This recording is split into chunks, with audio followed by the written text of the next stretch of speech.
All right, so I just finished moving the cows onto their fresh cell. I'm giving you a little bit of a tour of this alley. So I've got a back fence in the alley right there. So that part's not being accessed right now, but they have access to this part of the alley. And as you can see, I graze them in paddocks leading away from the alley. And my gate structure is basically, I use a PVC pipe on a T-post. Just slip it over and raise it up.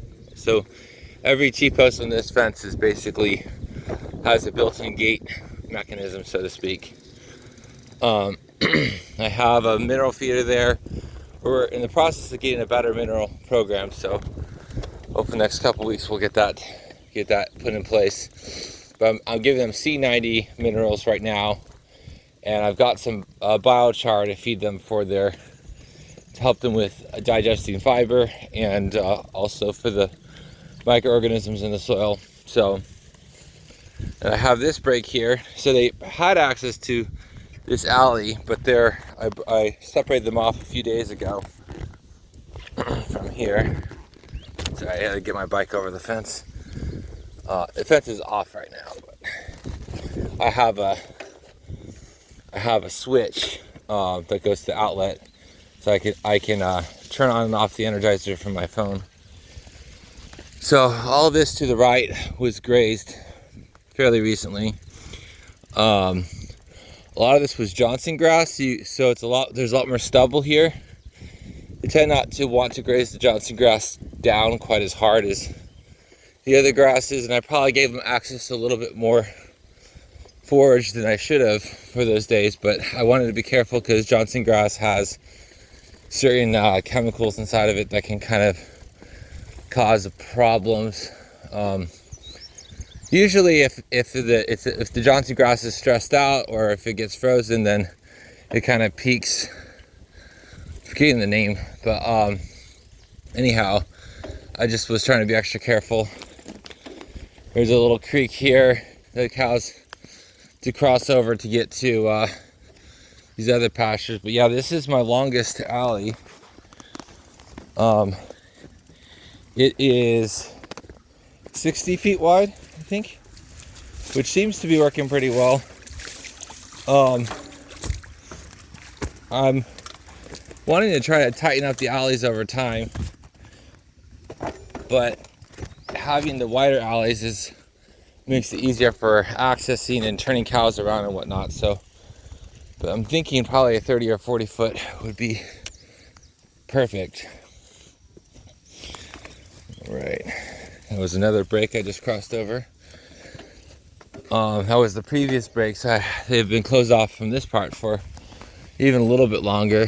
So this alley goes all the way out to the edge of the property, but I want to go bike ride through these pastures that have been grazed. So I'm curious about the recovery. We just got 3.5 inches of rain over the last couple days, so I think it'll start popping up. We grazed this pretty hard all the way down to the ground, but you can see there's a lot of new Johnson grass popping up. I think I just see some Bermuda coming in. This is a little weak here. Yeah, I think that was basically, there was a rainstorm when that happened, and so the ground got chowed a little bit harder than usual. Yeah, so we got that's Johnson grass, I'm sure. A little bit of fescue regrowth. Oh, look at all this Johnson grass here.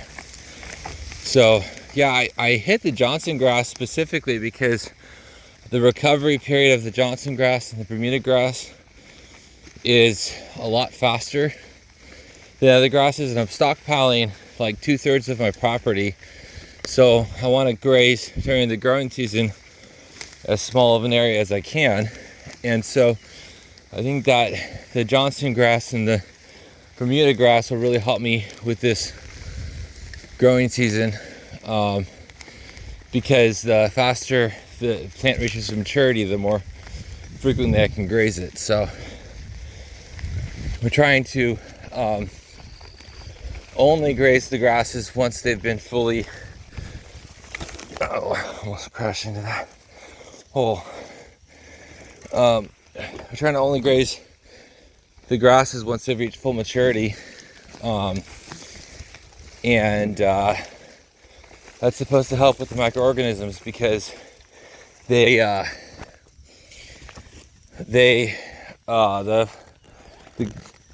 plants, when they're in a younger stage, they have an exudate that's a sugar-based exudate, and so the microorganisms are generally, they're kind of, I guess, smaller, or they don't have the same impact on the soil. I don't quite understand it all the way, but the larger plants have a fatty root exudate that feeds the microorganisms in a more comprehensive way, and then basically the microorganism activity unlocks the minerals that are electrically bonded to soil particles to give the plants the food they need to do really well. And then the dead bodies of the fourth stage of microorganisms are what builds solid soil compounds that last for hundreds of years. So we're trying to optimize for that. This is a whole wooded area I have along the road, and I'm keeping that kind of as my buffer zone right now because it's a little bit difficult to graze in there. So, but if I get through all of my active performance pastures, and I don't want to dip into my stockpile, and I don't want to regraze the performance if it's not fully recovered, then I'll come in here and give the cows whatever they want in this space. But it's a little more work, and so I tend to avoid the extra work unless I need it.